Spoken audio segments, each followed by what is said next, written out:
தலைவர் எவ்வளோ உன்னிப்பாக இருக்காரு பாருங்க. தமிழ்நாடு பூரா கூட்டம் நடக்குது. நான் கும்மிடிப்பூண்டிக்கு போகிறேன்னு சொன்னேன். கும்மிடிப்பூண்டியில் மட்டும் இந்தந்த சாதனைகள் இதை நீங்கள் படிச்சுட்டு வாங்கன்னு சொல்லி அனுப்பியிருக்காரு. இப்படிப்பட்ட முதலமைச்சர் எங்கப்பா பார்க்க முடியும்? இந்த மகளிர் உரிமை தொகை அதிகாரிகளை போட்டு எடுத்தார் சொன்னாங்க. அதிகாரிகள் ஃபைலில் போட்டு எடுத்து வந்தான். மகளிர் உதவி தொகை அப்படின்னு போட்டு ஃபைல் போட்டு வந்தது. நம்முடைய தங்க தலைவர் முதலமைச்சர் அவர்களது ஃபைலை பார்க்குறாரு, பேனாவை எடுத்தார். மகளிர் உதவி தொகை அல்ல, இது அவர்களுக்கு வேண்டிய உரிமை தொகை அப்படின்னு சொன்னார். காலனின்னு ஒரு வார்த்தை இருக்கும். எங்கப்பா நம்ம ஊர் காலனிலிருந்து அவங்களை கூப்பிடுன்னு சொல்லுவோம்.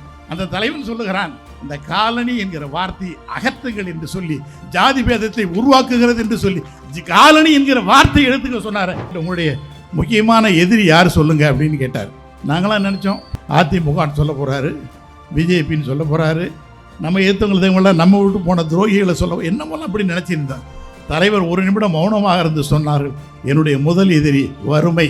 தலைவர் கலைஞர் உடம்பு சரியில்லாக இருந்தார். மோடி கோபாலபுரம் வீட்டுக்கு வர்றார். இவ்வளவு செல்வாக்கு படைத்த நீங்கள் இந்த சின்ன வீட்டில் இருக்கீங்களே, நீங்கள் வாங்க, டெல்லியில் எனக்கு பெரிய வீடு இருக்குது, என் வீட்டுக்கு வாங்க அப்படின்னு சொல்லிட்டு மோடி கூப்பிட்டார். தலைவர் அவர்கள் சிரித்து கொண்டே சொன்னார்கள், உங்கள் வீடு பத்தாதுன்னார்.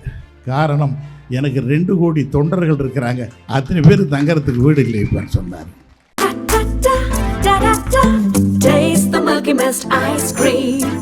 Milky Mist ice creams.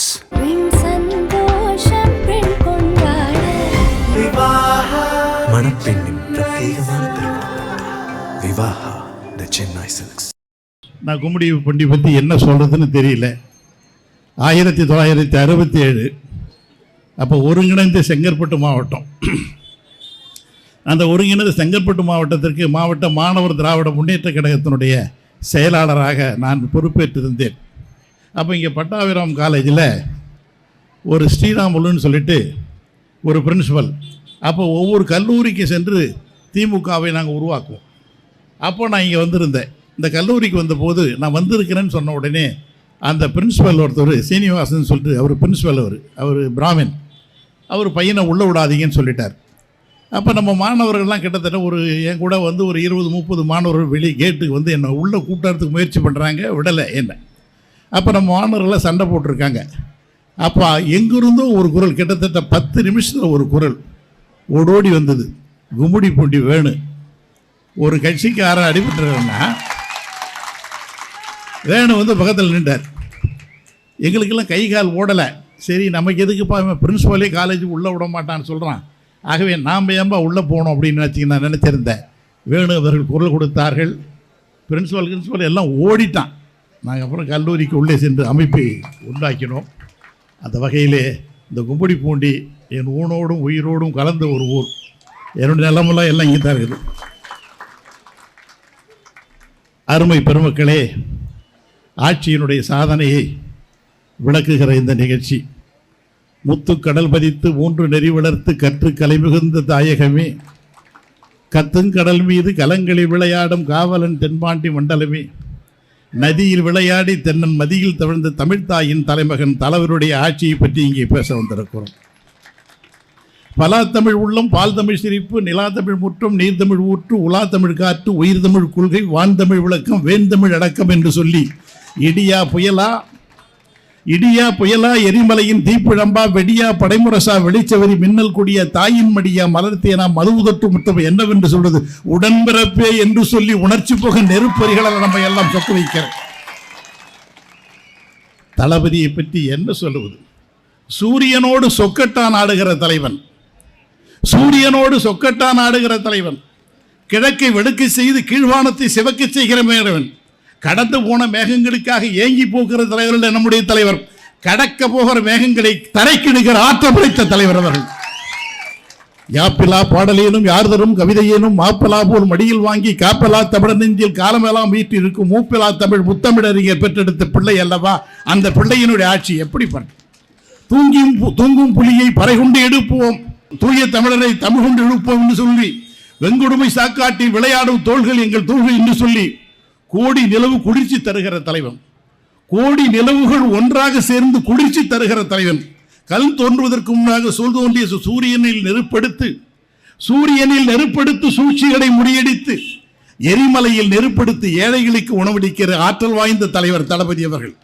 மின்னலை பிடித்து கல்லில் அடித்து மின்சாரம் தயாரிக்கிற தலைவர் என்றதா இந்தியாவிலே ஒரே ஒரு முதலமைச்சர் தலைவர். சேர சோழ பாண்டியர் வம்சம், சூரிய வம்சம், திராவிட தேசத்தின் தலைவராக, திராவிட இனத்தின் காவலராக, நரம்பிலே நாணை கட்டி நம்பிக்கை முரசு கொட்டி வடகோடி தென்கோடி வாழ்கிற பல கோடி தமிழர்களின் இதயங்களிலே தங்க சிம்மாசனம் போட்டிருக்கிற தளபதியினுடைய ஆட்சி, 5 ஆண்டுகால ஆட்சி பற்றி இங்கே வந்திருக்கிறோம். தளபதியினுடைய ஆட்சியினுடைய சாதனையை பற்றி பேச வேண்டுமானால் கடலை மையாக்கி, காட்டு மரங்களை எழுதுகோலாக்கி, நெடுவான் ஏட்டிலே நிறுத்தாமல் எழுதினாலும் இன்றைக்கல்ல இன்னும் 100 ஆண்டுகள் எழுதி கொண்டிருக்கலாம். அவ்வளவு நீண்ட நெடிய வரலாற்று 5 ஆண்டுகள் செய்து காட்டியிருக்கிறார்கள். 500 ஆண்டுகள் தமிழகத்திற்கு செய்ய வேண்டிய சேவைகளை நம்முடைய தங்க தலைவர் 5 ஆண்டுகளிலே செய்து முடித்திருக்கிறார்கள். தாயே தமிழே தலைநாள் அமுதே, தாயே தமிழே தலைமால் அமுதே, எழுதுவதற்கு எண்ணம் கொடு, வானவிலிருந்து கொஞ்சம் வண்ணம் கொடு, பணவோலையில் கிடந்த தமிழுக்கு பச்சம் ராத்தி தலைவரை பற்றி நான் பேசுவதற்கு அடலேறு முடித்தமிழாய், இன்ப கடலேறு தனித்தமிழாய், சோலை மடலேறு சுவைத்தமிழாய், உடலேறி உயிரேறி வந்திருக்கிற பெருமக்களே, உங்கள் அனைவருக்கும் என்னுடைய பணிவான வணக்கங்கள். புல்லை தொட்டு பூவாக்கி, புழுதியை முழுது கல்லாக்கி, கல்லை பிளந்து நீரெடுத்து காற்றை பிடிந்து சாரெடுத்து எரிமலைக்கு சரிமலையாய் எழுந்து நிற்கிற இந்தியாவிலே ஒரே தலைவர் நம்முடைய தங்க தலைவர் அவர்தான். கொட்டும் மழையிலும் கொளுத்தும் வெயிலிலும் புது உலகை காண புறப்பட்டிருக்கிற 8வது அதிசயம் நம்முடைய தங்க தலைவர் தளபதி. நினைவாலும் கனவாலும் இணையாலும் தமிழ். தாழம்பூ வேட்டி கட்டி தமிழ் போல் சிரிக்கிற தலைவன், தாழம்பூ வேட்டி கட்டி தமிழ் போல் சிரிக்கிற தலைவன். சொன்னாலும் வாய்மணக்கும், தொட்டாலும் கைமணக்கும், பூமணக்க பால்மணக்க புது பொங்கல் நெய்மணக்க. தளபதி அவர்களே, சொல்லாண்டு பாடி சுவையாண்டு பாடி பல்லாண்டு பாடி இன்னும் ஒரு 100 ஆண்டு வாழ வேண்டும் என்று இங்கிருந்து நாம் அத்தனை பேர் ஒரு வாழ்த்துக்களை சொல்லுவோம். பூமியின் கூரையில் புகழ்கொடி நாட்டி, பூமியின் கூரையில் புகழ்கொடி நாட்டி, பூமத்தி ரேகையில் தமிழ் கோலை தீட்டிக் கொண்டிருக்கிற தங்க தலைவர். பூமியின் விலாசம், புயலின் சுவாசம், உலை நெருப்பு அல்ல ஊதி அணைப்பதற்கு அடைமடையிலும் அணையாத ஊடி நெருப்பாக திகழ்ந்து கொண்டிருக்கிறார்கள். அந்த தலைவரை பற்றி நாள் முழுதும் பேசிக் கொண்டிருக்கலாம். உலகத்திலே 192 நாடுகள் இருக்கின்றன.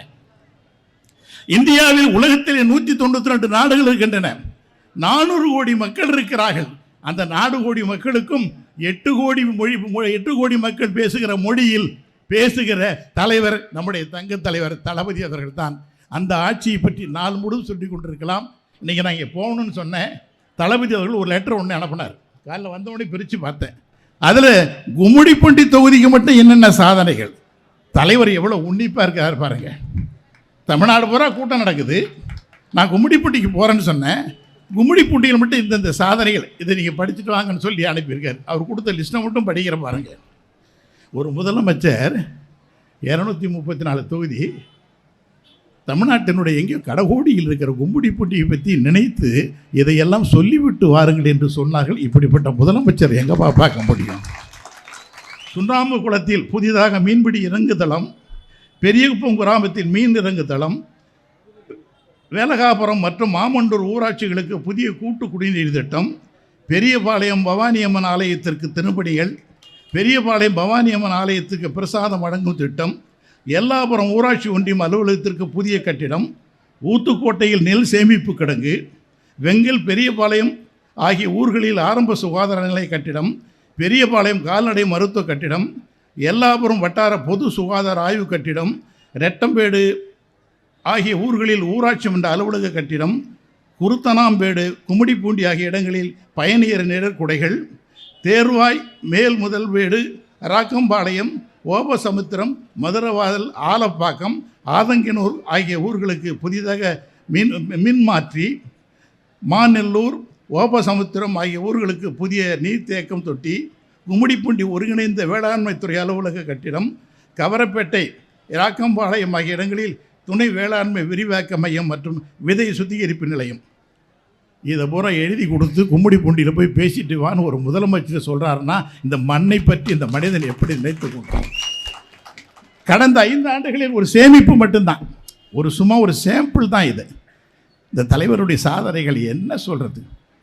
இங்கே கர்ஜித்தூர் போனானே நம்ம நாசர், எப்படி சார் உலகத்தில் இது மாதிரி ஒரு இயக்கம் இது மாதிரி உலகத்தில் பார்க்கவே முடியாது. டெல்லிக்கு போயிருந்தேன்.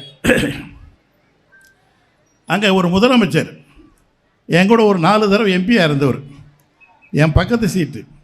அவர் ஒரு பெரிய மாநிலத்தோட முதலமைச்சர், பிஜேபி சார்ந்தவர்.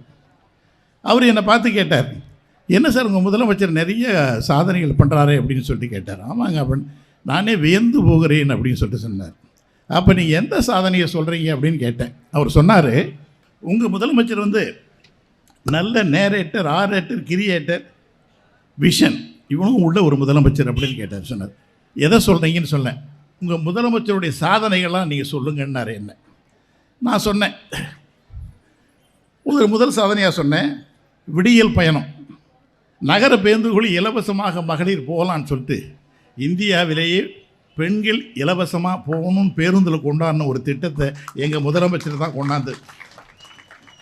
கிட்டத்தட்ட ஒரு பெண்கள் ஒரு மாதத்துக்கு 3000 ரூபா சேமிக்கிறாங்க. இந்த இலவசமாக பஸ்ஸில் போகிறதால டிக்கெட் இல்லை, 500 ரூபா தான் சம்பளம் ஒரு நாளைக்கு. பஸ்ஸுக்கு மட்டுமே 200 ரூபா 250 ரூபா போச்சு. அதெல்லாம் மாற்றி இலவசமாக பஸ் பண்ணார். அதை சொல்கிறீங்களான்னு கேட்டேன். அந்த முதலமைச்சர் சொன்னார், அது இல்லை அப்படின்னார். மகளிர் உரிமை தொகை, அது கூட பார்த்தீங்கன்னா ஒரு பெரிய வரலாறு.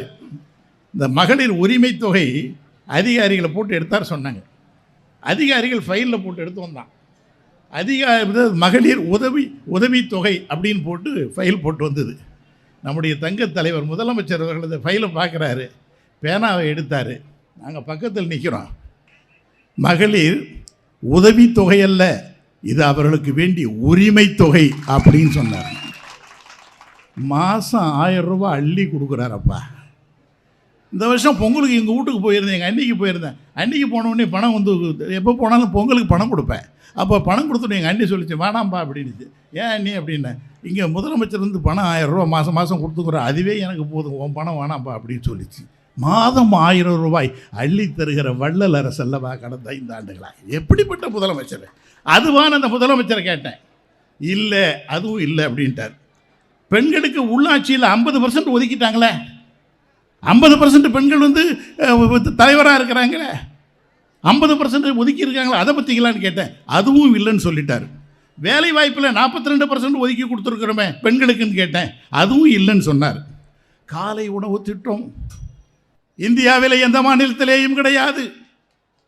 பால் நினைந்தொட்டும் தாயினும் சால பரிந்தினின் பாவியனுடைய ஊனினை உருக்கி உள்ளொளி பெருக்கி உழப்பிலா ஆனந்தத்தை தருகிற சீர்காழியிலே ஒரு குழந்தை அழுது கொண்டிருந்தது. காலை நேரம் பசிக்கு அந்த குழந்தை எழுதுது. யாருமே பால் கொடுக்க வரல. சிவபெருமானும் பார்வதியும் தான் மேலே இருந்து கீழே இறங்கி வந்து பால் கொடுத்ததாக நம்ம படித்திருக்கிறோம். தமிழ்நாட்டில் இருக்கிற குழந்தைகள் காலையில் பசியோடு பள்ளிக்கு செல்லக்கூடாது என்று சொல்லி காலை உணவு திட்டத்தை அறிவித்தாரே தங்கத் தலைவர், அதை பற்றி சொல்லுகிறீர்களா என்று கேட்டேன். அதுவும் இல்லைன்னு சொல்லிட்டார் அவர். இல்லம் தேடி கல்வி, அதுவும் இல்லைன்ட்டார். அது பெஸ்ட்டு திட்டம் தான். இல்லை, இது இல்லைன்னா நல்ல திட்டம் தான், நான் அதை சொல்லலை அப்படின்னாரு. அது அடுத்துக்கிட்டேன். உலகம் அதாவது மடிக்கணினி கொடுத்தார அதுவா அப்படின்னு கேட்டேன். அதுவும் இல்லை. அனைத்து ஜாதியினரும் அர்ச்சகராகலாம் சொன்னார அதுவான்னு கேட்டேன். அதுவும் இல்லைன்னார். கலைஞர் கனவு இல்லை திட்டம், குடிசையே இருக்கக்கூடாதுன்னு சொல்லிட்டு தமிழ்நாட்டில் குடிசையே இருக்கக்கூடாது என்று சொல்லி 8 லட்சம் வீடுகள் கட்டித்தருகிறேன் என்று அறிவித்தார்கள். அதுவான்னு கேட்டேன். அதுவும் இல்லைன்னு சொன்னார். அதை விட சார், உலகத்தில் எந்த முதலமைச்சரையும் அப்படிலாம் பார்க்க முடியாது சார். காலனின்னு ஒரு வார்த்தை இருக்கும். எங்கப்பா நம்ம ஊர் காலனியில் அவங்கள கூப்பிடுன்னு சொல்லுவோம். நம்முடைய தங்க தலைவர் அவருடைய மனதில் எப்படி உதிக்குது பாருங்க. அந்த தலைவன் சொல்லுகிறான், அந்த காலனி என்கிற வார்த்தை அகற்றுங்கள் என்று சொல்லி ஜாதி பேதத்தை உருவாக்குகிறது என்று சொல்லி காலனி என்கிற வார்த்தை எடுத்துக்க சொன்னார். அதுவான்னு கேட்டேன். அது கூட இல்லைன்னு சொன்னார். சமூக நீதி விடுதிகள், ஆதி திராவிட நல விடுதி, இப்படி எல்லாம் நிறைய பேர் வச்சு ஆதி திராவிட நல ஸ்கூல் அப்படி இப்படி தானே சொல்லுவோம் நம்ம. அதெல்லாம் பூரா எடுத்துட்டு சமூக நீதி விடுதிகள் என்று சொன்னார். இதுவான்னு கேட்டேன். இதுவும் இல்லைன்னு சொன்னார். இந்திரலோகம் சந்திரலோகம் எல்லாம் பார்த்தோம். தமிழ்நாட்டை எந்திரலோகம் மாற்றி இருக்கிறார்கள் எங்கள் தங்க தலைவர் தளபதி, அதுவான்னு கேட்டேன். அதுவும் இல்லை. நாட்டவர் வெளிநாட்டிலே இருந்து தமிழ்நாட்டுக்கு இந்தியாவுக்கு வருகிறார்கள். இந்தியாவுக்கு வருகிறவர்கள் ஒரு தாஜ்மஹாலை மட்டும் பார்த்துட்டு போயின்னு தான். ஆனால் வெளிநாட்டிலே இருக்கிறவன் இந்தியாவிற்கு வந்தால் முதலில் தமிழ்நாட்டிற்கு வருகிறான். தமிழ்நாட்டில் இருக்கிற முதலமைச்சரை சந்திக்கிறான். தொழில் தொடங்குவதற்கு அற்புதமான இடம் என்று சொல்லி தமிழ்நாட்டிற்கு ஓடி வருகிறார்களே, அதை பற்றி சொல்லுங்களா என்று கேட்டேன். அதுவும் இல்லைன்னு சொல்லிட்டான். இந்தியாவில் வாகனங்கள் உற்பத்தி 50% தமிழ்நாட்டில். இந்தியாவிலே 150 கோடி மக்கள் வாழ்கிறார்களே, இத்தனை மாநிலங்கள் இருக்கிறதே, எல்லா மாநிலங்களும் இருக்கிறவரை காட்டிலும் 50 விழுக்காடு வாகன உற்பத்தி தமிழ்நாட்டில். அதுவான்னு கேட்டேன். அதுவும் இல்லைன்னு சொன்னார். இந்த 4.5 ஆண்டுகளில் கிட்டத்தட்ட 10 லட்சம் கோடி ரூபாய் முதலீடு தமிழ்நாட்டிற்கு வந்திருக்குது. இந்தியாவில் எந்த மாநிலத்திலேயும் கிடையாது. அதுவான்னு கேட்டேன். அதுவும் இல்லைன்னு சொல்லிட்டார். மிகப்பெரிய நிறுவனங்கள் எல்லாம் வந்தது. அதுவான்னு கேட்டேன். அதுவும் இல்லைன்னு சொன்னார். வேறு எது தான்பான்னு கேட்டேன். இவ்வளவு சொல்கிறீங்களே, ஒன்றை மறந்துட்டீங்களேன்னு கேட்டேன். சொன்னார் அவர். என்னங்கன்னு கேட்டேன். நான் ஆர்எஸ்எஸ்லேருந்து வந்தவன், அடிமட்டத்திலே இருந்து வந்தவன், எனக்கு எல்லாம் தெரியும். ஏழை மக்களுடைய உணர்வுகள் உணர்ச்சிகள் அத்தனையும் நான் தெரிந்தவன். அதை மட்டும் நீங்கள் சொல்லியேன்னாரு. எனக்கே விளங்கலை. எதை சொல்கிறாரு தெரியல. என்னடாது தலைவருடைய சாதனைகள் இவ்வளவும் பட்டியலிட்டு சொன்னோம், இதுக்கு எல்லாம் நல்லாகுது சொல்கிறேன். ஆனால் நான் நினச்சி அது இல்லைன்னு சொல்கிறாரு. என்ன தான் சொல்கிறீங்க சார்னு கேட்டேன். ஒரு நிமிடம் மௌனமாக இருந்தார் அவர். ஒரு நிமிடம் மௌனமாக இருந்தார்கள். கண்மூடினார்கள், கண்ணை திறந்தார்கள். கண்ணை திறந்து சொன்னார்கள், இந்தியாவிலே நான் பார்க்கவில்லை, உலகத்திலே நான் எங்கு பார்க்கவில்லை, கடவுளால் மட்டும்தான் சிந்திக்க முடியாது என்று சொல்லி சொன்னபோது மெய்சிலிர்த்து போனேன். எத்தனையோ தலைவர்களை எல்லாம் பார்த்திருக்கிறோம், பேசியிருக்கிறோம். ஒரு நாளைக்கு ஒரு சிந்தனை. அண்ணாவிடத்தில் போய் கேட்டாங்க, திராவிட நாடு கிடைச்சா நீங்கள் முதல்ல என்ன சட்டத்தை கொண்டாடுவீங்கன்னு கேட்டார்.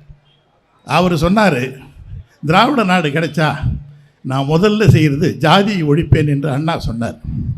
நம்ம தலைவர் முதலமைச்சர் ஆகிட்டார். பத்திரிகை நிருபர்லாம் கேட்குறாங்க, நீங்கள் உங்களுடைய இந்த இதெல்லாம் சார் 2-3 கேள்வியெல்லாம் கேட்டு உங்களுடைய முக்கியமான எதிரி யார் சொல்லுங்கள் அப்படின்னு கேட்டார். இந்த தேர்தலில் உங்களுடைய எதிரி யாருன்னு கேட்டார். நாங்களாம் நினச்சோம் அதிமுகன்னு சொல்ல போகிறாரு, பிஜேபின்னு சொல்ல போகிறாரு, நம்ம ஏற்றவங்களெல்லாம் நம்ம விட்டு போன துரோகிகளை சொல்ல, என்னமெல்லாம் அப்படி நினச்சிருந்தேன். தலைவர் ஒரு நிமிடம் மௌனமாக இருந்து சொன்னார்கள், என்னுடைய முதல் எதிரி வறுமை, தமிழ்நாட்டிலே வறுமை ஒழிப்பது தான் என்னுடைய வேலை என்று சொன்னார். ஒவ்வொன்றையும் சிந்தித்து நினைச்சே பார்க்க முடியாது. தலைவர் கலைஞர் உடம்பு சரியில்லாக இருந்தார். நாங்கள் வீட்டில் மாலை நேரத்தில் 7 மணிக்கு அங்கே போவோம். அங்கே உட்காந்துருந்தோம். உட்காந்துருக்கிற போது தலைவர் கேட்டார். அப்போ பிரதமர் மோடி வரார். மோடி கோபாலபுரம் வீட்டுக்கு வரார். நாங்கள் எல்லாம் உட்காந்துருந்தோம். நாங்களாம் வெளியே வந்தோம். உடனே தலைவர் சொன்னார், இல்லை உட்காரியா அப்படின்னார். தளபதி உட்காந்தார், நானும் உட்காந்துருந்தோம். மோடி வந்த உடனே பார்த்துட்டு கையை பிடிச்சிட்டு உடம்பெல்லாம் பார்த்துங்க, நல்லா பார்த்துங்க. அப்புறம் மோடி இப்படி சுற்றி பார்த்தார். கோபாலபுரம் வீடு தான் எல்லாம் வீடு தான் தெரியுமே, சின்ன வீடு, சின்ன தெரு, ஒரு சின்ன அறை. அந்த அறையில் இப்படி உட்காந்துருக்கார். பார்த்து உட்காந்தார். பார்த்த உடனே மோடி இப்படி பார்த்துட்டு தலைவர் கலைஞரிடத்தில் கேட்டார்கள், என்ன கலைஞர் அவர்களே, நீங்கள் 5 முறை முதலமைச்சராக இருந்தீர்கள், கிட்டத்தட்ட 10 பேரை பிரதமராக ஆக்கியவர்கள் நீங்கள் 10 ஜனாதிபதியை உருவாக்கி இருக்கிறீர்கள், இன்று 2 கோடி தொண்டர்களை கொண்ட ஒரு இயக்கத்திற்கு தலைவராக இருக்கிறீர்கள், உலகத்தில் யாருமே கிடையாது, இவ்வளவு செல்வாக்கு படைத்த நீங்கள் இந்த சின்ன வீட்டில் இருக்கீங்களே, நீங்கள் வாங்க, டெல்லியில் எனக்கு பெரிய வீடு இருக்குது, என் வீட்டுக்கு வாங்க அப்படின்னு சொல்லிட்டு மோடி கூப்பிட்டார். தலைவர் அவர்கள் சிரித்து கொண்டே சொன்னார்கள், உங்கள் வீடு பத்தாதுன்னார். நான் கூட பயந்துட்டேன், என்னடா தலைவர் பெரிய வீடாக கேட்க போகிறாருன்னு சொல்லிட்டாரு. உங்கள் வீடு எங்களுக்கு பத்தாது, காரணம் எனக்கு 2 கோடி தொண்டர்கள் இருக்கிறாங்க, அத்தனை பேர் தங்கறதுக்கு வீடு இல்லை இப்போன்னு சொன்னார். எப்படிப்பட்ட தலைவர், எப்படிப்பட்ட வரலாறுகள்! இந்த இயக்கத்தை பற்றியெல்லாம் நாள் முழுதும் பேசிக்க, அதாவது சாதனைகள் எல்லாம் 1-2 இல்லை, அவ்வளவு சாதனைகள். ஒவ்வொரு நாளும் ஒரு சாதனை செய்து கொண்டிருக்கிறார்கள். ஒவ்வொரு நாளும் புதிதாக சிந்தித்து கொண்டிருக்கிறார்கள். இந்த தேர்தலில் பார்த்தீங்கன்னா இன்றைக்கி காலையில் எங்களை பண்டு எடுத்துட்டாங்க. காலையில் கிளம்பி வந்துட்டு எல்லா தொழில்துறையை சார்ந்தவர்கள், விவசாயிகள் எல்லாரையும் கூப்பிட்டு வச்சு அவங்கள போய் கேளுங்க. இப்போ இன்றைக்கி ராத்திரிக்குள்ளே நாங்கள் இது எல்லாத்தையும் எழுதி நாங்கள் அவருக்கு அனுப்பணும். தலைவர்கிட்ட யாராவது ஒருத்தன் ரோட்டில் நின்று ஒரு வெள்ளை பேப்பரை சும்மா அப்படி கை அசைச்சிங்கன்னா வண்டி தானாக நின்றுட்டு வந்தவங்க எந்த முதலமைச்சர் சார் இதுவரையும் அந்த மாதிரி வாங்கியிருக்கிறாங்க. சாதாரண மக்களோடு மக்களாக தன்னை அர்ப்பணித்து கொண்டு பணியாற்றி கொண்டுகிற ஒரு மாபெரும் தலைவன், வரலாற்றை உருவாக்கி கொண்டிருக்கிற தலைவன், இந்தியாவிற்கு மட்டும் உலகத்திற்கே இருக்கிற தலைவன். தமிழ்நாட்டில் இருக்கிற அத்தனை திட்டங்களையும், இந்தியாவில் இருக்கிறவர்கள் தமிழ்நாட்டில் இருக்கிற திட்டங்கள் அத்தனையும் வெளிநாட்டிலே இருக்கிற அத்தனை அரசியல்வாதிகளும் திட்டங்களை பின்பற்றி கொண்டிருக்கிறார்கள் என்று சொன்னால், இல்லந்தேடி கல்வி, நீங்களும் நான் நினச்சி பார்க்க முடியுமா? யார் நினைச்சோம்? வீடு தேடி மருத்துவம் யார் நினைச்சு பார்த்தோம்? இப்படி பல்வேறு வகையான திட்டங்களை செய்து கொண்டிருக்கிறார்கள். அந்த தங்க தலைவருடைய ஆட்சி தொடர்வதற்காகத்தான் இந்த திட்டங்கள் எல்லாம் உங்களை சென்று இன்னும் நிறைய செய்ய இருக்கிறார். அவருனா பார்த்தீங்கன்னா சார், ஒரு முதலமைச்சர் அவர் கேட்டார், என்னங்க உங்கள் கோரிக்கை என்னங்க அப்படின்னு தான் நாம் கேட்போம். பார்த்தோம்னா நான் சார் என்ன உங்களுக்கு என்ன பிரச்சனை ஏதாவது சொல்லுப்பா அப்படின்னு தான் நாம் கேட்போம். இந்த தங்க தலைவர் தளபதி அவர்கள் மக்களை பார்த்து உங்கள் கனவை சொல்லுங்கள் அப்படின்னு கேட்டார். உலகத்தில் எந்த முதலமைச்சர் தான் இவ்வளோ துணிச்சலாக கேட்க முடியும்? உங்களுக்கு என்று ஒரு கனவு இருக்கிறல்லவா, அந்த கனவை சொல்லுங்கள் என்று கேட்டார்கள். இப்படி பல்வேறு வகையான சாதனைகளை செய்து கொண்டிருக்கிற அந்த தங்க தலைவருடைய ஆட்சி தொடர வேண்டும். இங்கே வந்து கும்மிடிப்பூண்டிகள் அந்த காலேஜெல்லாம் கேட்டாங்க, அதெல்லாம் கவலையே படாதீங்க, உங்கள் இது கொடுத்தோம்னா அடுத்த நிமிஷம் நிறைவேற்றிடும், கவலையப்படாதீங்க. எதை வேண்டுமானாலும் தட்டுங்கள் திறக்கப்படும், கேளுங்கள் தரப்படும் என்று சொல்வார்கள். தட்டாமையை தருகிற ஆட்சி இந்த ஆட்சி என்பதை மட்டும் சொல்லி அந்த தலைவர் இன்னும் ஒரு 100 ஆண்டு வேண்டும் என்று சொல்லி வாய்ப்புக்கு நன்றி பாராட்டி விடைபெறுகிறேன். நன்றி, வணக்கம்.